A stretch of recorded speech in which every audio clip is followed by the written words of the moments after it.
ពេលដែលថៃចូលដល់ច្រកអានសេះបងប្អូនដឹងឯងនៅថ្ងៃ16 ខែធ្នូថៃចូលដល់ច្រកអានសេះ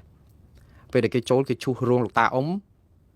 គេឈូសផ្សារផ្ទះប្រជាពលរដ្ឋនៅក្បែររោងលោកតាអ៊ុំហ្នឹងឡើងរៀបដល់ដីអស់ឡើងស្អាតឆេញហើយគេចាប់ផ្ដើមបំផ្លាញហេដ្ឋារចនាសម្ព័ន្ធរូបវន្តផ្សេងទៀតដូចជាឈូសឆាយរូបព្រះវិស្ណុឬព្រះនរាយណ៍ដៃច្រើនណាយើងឃើញប្រហ័សច្រើនដែលជារូបព្រះរបស់អ្នកដែលប្រកាន់ឬក៏គោរពកាន់សាសនាហិណ្ឌូស្គាល់ហើយព្រះវិស្ណុនិងព្រះនរាយណ៍ហ្នឹងបងប្អូនក៏យើងដឹងគ្រប់គ្នាដែរគឺជាទីសក្ការៈដូចព្រះពុទ្ធបដិមាអញ្ចឹងបងប្អូនឥឡូវបើយើងគិតថាព្រះវិស្ណុហ្នឹងជាអីសាកគិតថាជារូបបដិមារបស់ព្រះពុទ្ធរូបវិញហើយត្រូវថៃយកអា excavator យកទៅឈូសទម្លាក់ចោលផ្កាប់ទៅក្នុងបាក់ខ្ទេចខ្ទីអស់តើយើងជាអ្នកកាន់សាសនាព្រះពុទ្ធយើងជឿចាប់ប៉ុណ្ណាតែដល់ពេលថៃធ្វើដូច្នេះហេតុអីបានថៃធ្វើដូច្នេះហើយឥឡូវមានបញ្ហាអីឲ្យប្រកាសហើយនេះជាបណ្ដាសាដែរបងប្អូនខ្ញុំថាជាបណ្ដាសានេះគឺជាគេហៅថាអ្នកសាបព្រោះខ្យល់រមែងទទួលផលជាព្យុះសង្គ្រាអំពើបាបបុណ្យនៅក្នុងវិស័យសាសនានេះគឺវាអាចមានពិតអញ្ចឹងមែនដែរហើយខ្ញុំនិយាយអំពើបាបនេះបន្តិចចោះដើម្បីឲ្យលួងចិត្តស្អំចិត្តបងប្អូនខ្លះដែរពួកយើងមិនអាចទៅវាយថៃឈ្នះហើយប៉ុន្តែនិយាយពីអំពើកម្មផលហ្នឹងអាចនឹងធូរបន្តិចដែរហើយខ្ញុំក៏រីករាយនឹងបញ្យល់ប្រាប់បងប្អូនថាហេតុអីបានជាអំពើបាបពេលដែលថៃចាប់ផ្ដើមឈូសរូបបដិមាឬក៏ថាបដិមាព្រះវិស្ណុដែលជានិមិត្តរូបសាសនាហិណ្ឌូដែលគោរពបូជាដោយប្រជាពលរដ្ឋឥណ្ឌាដែលអ្នកកាន់សាសនាហិណ្ឌូគឺច្រើន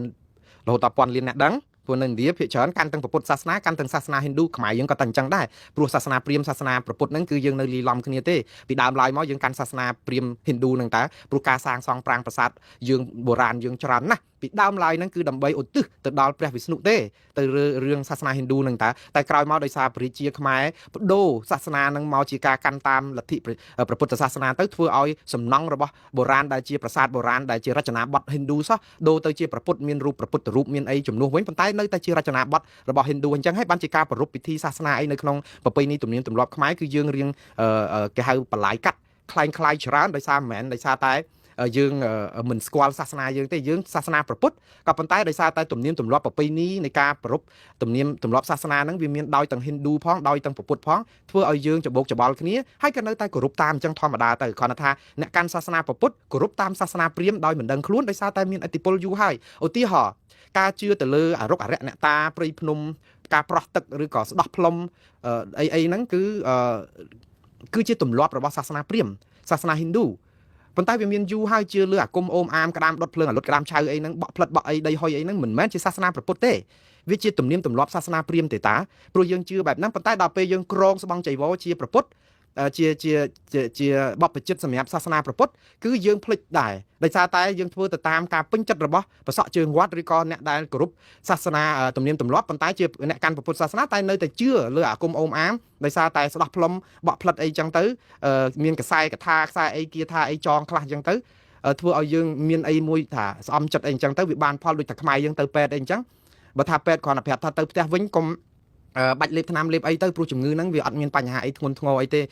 សម្រាប់កម្លាំងតិចទៅគឺវានឹងជាវិញឯងហើយព្រោះក្នុងរាងកាយយើងក៏មានប្រព័ន្ធការពារដើម្បីប្រយុទ្ធប្រឆាំងនឹងមេរោគដើម្បីធ្វើឲ្យរាងកាយយើងរឹងមាំដោយធម្មជាតិរបស់វាដែរអត់ជឿពេទ្យទេទាល់តែថាបតោកសរោមបានមកផ្លោកឬក៏ចាក់ថ្នាំមកមជុលបើអត់ព្រមបើអត់បានប៉ុណ្ណឹងគឺអត់ជាអត់ទៅផ្ទះថាពេទ្យនឹងអត់ប្រកែដល់តែពេលពេទ្យឃើញអញ្ចឹងគឺធ្វើតាមបើចោះបើអ្នកជំងឺមកចង់បានថ្នាំមកមជុលដើម្បីធូរឲ្យបើអត់ចាក់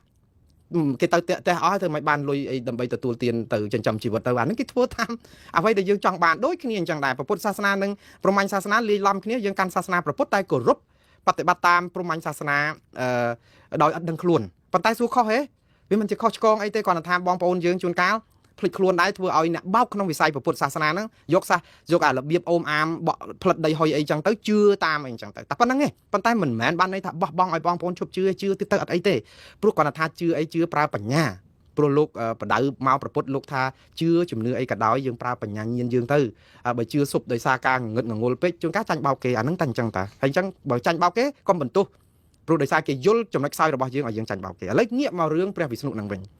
ញនៅលើនៅកន្លែងច្រកអានសេះហ្នឹងមានព្រះវិស្ណុហ្នឹងឈរយ៉ាងដូចថាខែងរែងរងនៅទីនោះនៅក្នុងដែនអធិបតេយ្យរបស់កម្ពុជាប៉ុន្តែពេលដែលថៃចូលវាយដល់ច្រកអានសេះភ្លាមអ្វីដែលថៃត្រូវរំលាយគឺរោងលោកតាអ៊ុំទី2គឺត្រូវតែឈូសឆាយរូបបដិមាព្រះវិស្ណុហេតុអីបានថៃធ្វើដូច្នេះថៃមានគំនិតទុច្ចរិតណាស់បងប្អូនថៃចង់ធ្វើឲ្យអារូបសំណាករូបអីដែលជាពលឹងខ្មែរដែលខ្មែរគោរពបូជា ដែលជាទឹកតាំងប្រវត្តិសាស្ត្របង្ហាញអំពីដែនអធិបតេយ្យរបស់កម្ពុជាថៃត្រូវឈូសចោលឲ្យបាត់ដានព្រោះនៅពេលដែលថៃដាក់បលាលូហើយរូបបដិមាឬលោកតាអ៊ុំអីហ្នឹងវាស្ងាត់រៀបដល់ដីហើយថៃគិតថាខ្មែរមិនអាចនឹងទៅទាមទារដែនអធិបតេយ្យនឹងបានមកវិញទេព្រោះអីអត់មានភស្តុតាងដែលនៅឈររឹងដើម្បីបញ្ជាក់អាហ្នឹងហើយបានខ្ញុំថាមួម៉ៅរឿងយើងមិនព្រមប្តឹងគេនៅពេលដែលមានភស្តុតាងជំងឺនេះហើយដល់ពេលឥឡូវនៅសល់តែរូបថតទេហើយបន្តិចទៀតទៅចូលអត់បានគេយកយោធាគេយកភូមិអ្នកស្រុកប្រជាពលរដ្ឋគេមករស់នៅមានផ្សារមានផ្សោយើងទៅដេញប្រជាពលរដ្ឋស៊ីវិលគេយ៉ាងម៉េចនឹងបានទៅវាទៅជាភូមិវប្បធម៌ភូមិអីគេចាប់ផ្ដើមកសាងវប្បធម៌គេដើម្បីឲ្យមានដានយកដីយើងហើយឥឡូវនេះគេលុបអាដានវប្បធម៌ប្រពៃណីទំនៀមទម្លាប់នៃការគោរពបែបសាសនាដើម្បីទាមទារដានអធិបតេយ្យរបស់យើងបានគេឈូសចោលឲ្យអស់ដើម្បីបំបត្តិដានគំនិតគេខូចតែគេឆ្លាតប៉ុន្តែវាជ្រុលដៃដែរបងប្អូនជ្រុលដៃត្រង់ថារឿងសំណាក់លោកតាអ៊ុំយើងបានតែថ្កោលទោសហើយយើងអត់ដែលបានដាក់ប្តឹងដល់អង្គការសហប្រជាជាតិសំទោសតុលាការព្រំដែនអន្តរជាតិណាទេប៉ុន្តែអារឿងថៃធ្វើនេះវាទៅជាបាបកម្មរបស់ថៃបានសហគមន៍អន្តរជាតិគឺប្រទេសឥណ្ឌាគេជួយយើងវិញណាចាំមើលខ្ញុំបញ្យល់ទៅវាគួរឲ្យរឿងអស់សំណាចដែរពេលខ្លះប្រទេសឥណ្ឌាពេលដែលឃើញគេឈូសប៉ះព្រះបដិមារបស់ខ្លួនតាមពិតអាបដិមាហ្នឹង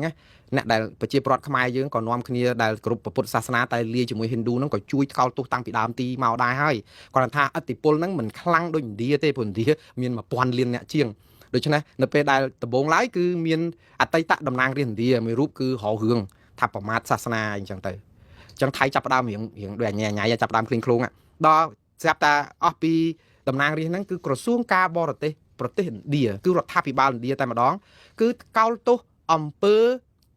វាយកំទេចព្រះវិស្ណុនៅក្នុងដែនអាកន្លែងមានចំនួនហ្នឹងនិយាយទៅគឺប្រទេសឥណ្ឌាតាមរយៈក្រសួងការបរទេសឥណ្ឌាហ្នឹងគឺចេញសេចក្តីថ្លែងការណ៍កោលទោសអំពើបងប្អូនចាំណាឥណ្ឌាហ្នឹងក៏សម្បើមដែរយើងថាអូខេឥឡូវថាកម្មថៃដែលបានឥណ្ឌាជួយប៉ុន្តែឥណ្ឌាខ្លួនឯងហ្នឹងក៏ចាក់ខ្សែសម្បើមដែរពីរឿងចំនួនព្រំដែនក៏អត់ខ្វល់រឿងចំនួនព្រំដែនយើងទេគាត់ខ្វល់អារឿងព្រះវិស្ណុហ្នឹងណាអញ្ចឹងនៅពេលដែលគាត់ចេញសេចក្តីថ្លែងការណ៍នៅក្នុងសេចក្តីថ្លែងការណ៍ចេញពីម្សិលមិញហ្នឹងគឺរដ្ឋាភិបាលឥណ្ឌានិយាយថាទង្វើសកម្មភាពហ្នឹងគឺជាអំពើប្រមាថសាសនាព្រះវិស្ណុដែលគោរពបូជាដោយប្រជាពលរដ្ឋច្រើនលានអ្នកនៅលើពិភពលោកជាពិសេសគឺប្រជាពលរដ្ឋឥណ្ឌាហ្នឹងដែលមិនអាចទទួលយកបានទាំងអស់នេះប្រមាថមិនអាចទទួលយកបានទាំងអស់ថ្កោលទោសអំពើតែឥណ្ឌាអត់បានថ្កោលទោសតាហ៊ានថៃទេឥណ្ឌាអត់បានថ្កោលទោសកងវិស្វកម្មថៃទេហើយឥណ្ឌាក៏អត់បានថ្កោលទោសប្រទេសថៃក្នុងការឈ្លានពានដែនអធិបតេយ្យរបស់កម្ពុជាដែរឥណ្ឌាបានត្រឹមតែនិយាយថាសូមឲ្យប្រទេសទាំងពីរបញ្ចប់អារិភាពឬក៏បន្ទុះសារាយនឹងគ្នាទៅដើម្បីកុំឲ្យមានការកំទេចរូបបដិមារូបព្រះពុទ្ធរូបអីអញ្ចឹងតទៅទៀតរូបព្រះវិស្ណុអីអញ្ចឹងតទៅទៀតច្រើនទៀតប៉ុន្តែឲ្យនិយាយថាថៃឈ្លានពានថៃអីអត់ទេគ្រាន់តែថាឥណ្ឌាក៏គាត់ដូចថាមានតលយៈភាពនៅក្នុងការនិយាយទេថាអាចចំនួនព្រំដែននៅអាកន្លែងតំបន់ច្រកអានសេះហ្នឹងឥណ្ឌាមិនហ៊ានអាកាត់ទេគ្រាន់តែនិយាយថាជាតំបន់ប្រទាញប្រទង់មានការទៀមទាទាំងថៃទាំងខ្មែរអញ្ចឹងថាសុំឲ្យត្រូវរើគ្នាទៅកុំឲ្យមានការរំលាយរូបព្រះវិស្ណុខ្ញុំថាឥណ្ឌាគួរតែថ្កោលទោសតាហ៊ានថៃឲ្យទទួលខុសត្រូវព្រោះកងវិស្វកម្មថៃហ្នឹងហើយដែលរំលាយមិនមែនតាហ៊ានខ្មែរទេព្រោះថៃទៅចូលមកតាហ៊ានខ្មែរចាក់ចោលចេញពីទីនោះអស់ហើយឲ្យថៃបំពេញនៅទីហ្នឹងព្រោះត្រូវតែរកទីទួលមានសុវត្ថិភាពសិនទៅព្រោះគ្រាប់ប្លង់វាច្រើនពេកពីយន្តហោះ F16 នោះគ្នាត្រូវតែរត់រកកន្លែងសុខសុវត្ថិភាពសិនហើយចាំឱកាសមាននៅទីហ្នឹងព្រោះត្រូវតែរកទីទួលមានសុវត្ថិភាពសិនទៅព្រោះគ្រាប់ប្លង់វាច្រើនពេកពីយន្តហោះ F16 នោះគ្នាត្រូវតែរត់រកកន្លែងសុខសុវត្ថិភាពសិនហើយចាំឱកាសមានចាំចូលមកវិញប៉ុន្តែតែចប់ហើយតែចាញ់ហើយគេដាក់បលាលួសហើយគេសង់លេនឋានសង់អីកុំថាឡាយផលទៅយកវិញទៅតែក្បែរហ្នឹងត្រូវពួកគេបាញ់ sniper មកស្លាប់ហើយទៅមិនបានទេបងប្អូនចប់ហើយនិយាយទៅរឿងហ្នឹងគឺចប់ប៉ុណ្្នឹងហើយដូច្នេះប៉ុន្តែអ្វីដែលគួរឲ្យចាប់អារម្មណ៍ខ្ញុំចង់ជម្រាបបងប្អូនមួយទៀតនេះគឺជាលើកទី1ហើយនៅក្នុងប្រវត្តិនៃការបាញ់គ្នានៅព្រំដែនខ្មែរថៃដែលរដ្ឋាភិបាលកម្ពុជាឬក៏ក្រមឃោសនិកគណៈបកកណ្ដាលអំណាចឬក៏ក្រមរដ្ឋាភិបាលកម្ពុជាទទួលស្គាល់ស្រោះគ្នាថាតំបន់ច្រកអានសេះត្រូវបានគ្រប់គ្រងដោយថៃហើយលែង AI ហើយនេះគឺជាលើកទី1ហើយវាតាមពិតវាចៃដន្យលើកទី1ព្រមទទួលស្គាល់នឹងមិនមែនថាច្រកនឹងគេយកដោយសារតែទទួលស្គាល់ថាថៃរំលាយរូបព្រះវិស្ណុនឹងគឺចង់ថ្កោលទោសថៃរឿងរូបព្រះវិស្ណុតែនៅពេលដែលយើងថ្កោលទោសថៃរឿងព្រះវិស្ណុដែលគេរំលាយនៅក្នុងដីខ្មែរគឺបានន័យថាទទួលស្គាល់ថាតំបន់ហ្នឹងគឺថៃគ្រប់គ្រងយកបានទាំងស្រុងហើយវាអត់មានអីមានមន្ទិលទេមិនអញ្ចឹងយើងថា AI មិន AI បើយើងថា AI វាទៅជាដោះលើទ្រូងឯងទៀតហើយអញ្ចឹងបានន័យថាព្រះវិស្ណុហ្នឹងថៃអត់រំលាយទេអញ្ចឹងឲ្យទៅជារឿងពិតទៅព្រោះអីព្រះវិស្ណុហ្នឹងរំលាយវាអញ្ចឹងវាពិបាកអញ្ចឹងបងប្អូនយើងជួនកាលយើងទទួលយកព័ត៌មានទៅតាមអ្វីដែលយើងចង់បាននៅពេលដែលយើងគិតថាអូបើយើងទទួលស្គាល់ថាច្រកអានសេះហ្នឹងគឺថៃយកមែនតើគេដាក់ទង់ជ័យមិនមែន AI ទេលើកមុនណានិយាយពីទាហានថៃស្លាប់កជើងបង្កើតរូប AI ហ្នឹងគេបោះទង់ជ័យឲ្យមើលធ្វើរូបហ្នឹងដេកដួលពេញដីសិតតែរូប AI អត់ទទួលស្គាល់ការពិតអីចឹងទៅដល់ឥឡូវអត់ហ៊ានថាហ្នឹងជា AI ទេព្រោះតែថា AI បានន័យថា ចាស់រូបបដិមាដែលថៃរំលាយចោលនឹងវាមិនអត់ពិតទេឥឡូវព្រមទទួលថាពិតអានឹងវាបានចឹងដែរភ័ព្វវាសនាតែថាយើងអត់មានជំរឿទៅកោលទោសរឿងព្រះវិស្ណុតសោះបានទទួលស្គាល់តែថៃឈ្លានពានយកដីច្រកអានសេះឥឡូវទទួលទៅស្គាល់ទៅឲ្យដាក់ប្តឹងទៅតុលាការព្រំប្រទានអន្តរជាតិទៅតន់ថៃគេអត់តន់ឈូសផោះតាំងចោលអស់ឥឡូវគឺមានរឿងព្រះវិស្ណុនេះក៏ជាផោះតាំងបន្ថែមដែរហើយដល់ពេលឥណ្ឌាឆ្លើយអញ្ចឹងដឹងថៃគេតបមកវិញយ៉ាងម៉េចបងប្អូនឥឡូវថៃចលាចលពេញប្រទេសដែរខ្ញុំនិយាយចលាចលហ្នឹងមិនមែនចង់និយាយថាគ្រប់គ្រងឡើងបានទេគឺគេតបទៅនឹងអ្វីដែលឥណ្ឌាខឹងឥឡូវខាងរដ្ឋាភិបាលថៃមាន2បែបដែលគេតបមកវិញជាក្រសួងការបរទេសតែម្ដងគឺសរសេរសារសម្ដែងការសោកស្ដាយព្រោះអីប្រតិកម្មនេះសម្បើមណាស់មិនអាចនឹងលំបានទេអញ្ចឹងសោកស្ដាយនឹងថាការរំលាយរូបព្រះវិស្ណុនេះគឺមិនមែនបំណងបំផ្លាញសាសនាទេកុំឲ្យប្រទេសឥណ្ឌារករឿងថៃពីរឿងសាសនាព្រោះអីយើងដឹងហើយឥណ្ឌាគេមានឥទ្ធិពលលើប្រទេសថៃច្រើនណាស់ព្រោះមួយឆ្នាំជនភ្ញៀវទេសចរឥណ្ឌាទៅលេងថៃរាប់លានអ្នកបងប្អូនរាប់លានអ្នកអញ្ចឹងជំនួយថវិកាឬក៏ថាចំណូលពីប្រទេសឥណ្ឌាទៅថៃនេះគឺបានសម្បើមដូច្នេះគេក៏ស្អំចិត្តហើយអារឿងស្អំចិត្តហ្នឹងរឿងមួយតែថៃក៏ចង់ស្អំចិត្តពិភពលោកឲ្យដឹងថាទាហានថៃគឺគេគោរពច្បាប់អន្តរជាតិគោរពច្បាប់មនុស្សធម៌គោរពច្បាប់សាសនាព្រោះហេតុអីបានជាថៃត្រូវប្រយ័ត្នប្រយែងរឿងនេះបាញ់កំទេចប្រាសាទតាកបីគឺជាពោជនីយដ្ឋានសាសនារបស់ខ្មែរមួយប្រាសាទបុរាណខ្មែរជាដួងព្រលឹងខ្មែរមួយកំពុងតែត្រូវគេថ្កោលទោសយ៉ាងចាស់ដៃទៅហើយអត់ទាន់ដោះស្រាយរួចផងឥឡូវនេះមកបំផ្លាញរូបព្រះវិស្ណុមួយទៀតដូច្នេះថៃរងអំពើផ្ដេសផ្ដាស់តាក់ទងនៅក្នុងការសង្គ្រាមឈ្លានពានហើយរៀលដាលដល់ការបំផ្លាញបេតិកភណ្ឌសាសនាវប្បធម៌និងដូចជារូបវិស្ណុនឹងប្រាង្គប្រាសាទរបស់យើងទាំងប្រាសាទព្រះវិហារផងទៀតដូច្នេះថៃកំពុងតែពិបាកនៅលើឆាកអន្តរជាតិដែរនៅក្នុងនេះហ្នឹងអញ្ចឹងហើយបានក្រសួងការបរទេសថៃគេចេញមកគេប្រាប់ថារូបបដិមាដែលវិស្ណុនេះគឺថៃពិតជាបានកំតិចមែនហើយប៉ុន្តែថៃអះអាងថាដើម្បីផ្នែករដ្ឋបាលនិងសន្តិសុខហើយនឹងការគ្រប់គ្រងតំបន់ដែនអធិបតេយ្យរបស់ថៃណាគេអះអាងសន្តិសុខផ្នែករដ្ឋបាលនិងដែនអធិបតេយ្យរបស់ថៃទើបគេត្រូវតែកំតិចរូបទាំងអស់ហ្នឹងព្រោះមិនឲ្យស្ថិតនៅក្នុងសង្ឃរំលោភគេចង់និយាយចេះក្រសួងការបរទេសថៃនឹងបន្ទប់ស្ថានភាពរបស់ថៃព្រមគ្នាតែម្ដងបន្ទប់ស្ថានភាពសង្គ្រាមហ្នឹងគឺតំណាងឲ្យរដ្ឋាភិបាលថៃនិងយោធាថៃហ្នឹងគេចេញថាគេការពារខ្លួនថារូបព្រះវិស្ណុហ្នឹងគឺគេរំលាយចោលនេះមិនមែនរំលាយសាសនាប៉ះពាល់ដល់អីទេប៉ុន្តែដោយសារតែពេលយកទៅសង់ហ្នឹងគឺអត់បានសុំថៃទីមួយអត់បានចុះបញ្ជីអីត្រឹមត្រូវសង់ខុសច្បាប់គេរំលាយហ្នឹងគឺដោយសារតែវាខុសច្បាប់អត់មានចុះបញ្ជីអើយឡែកកែម៉ែ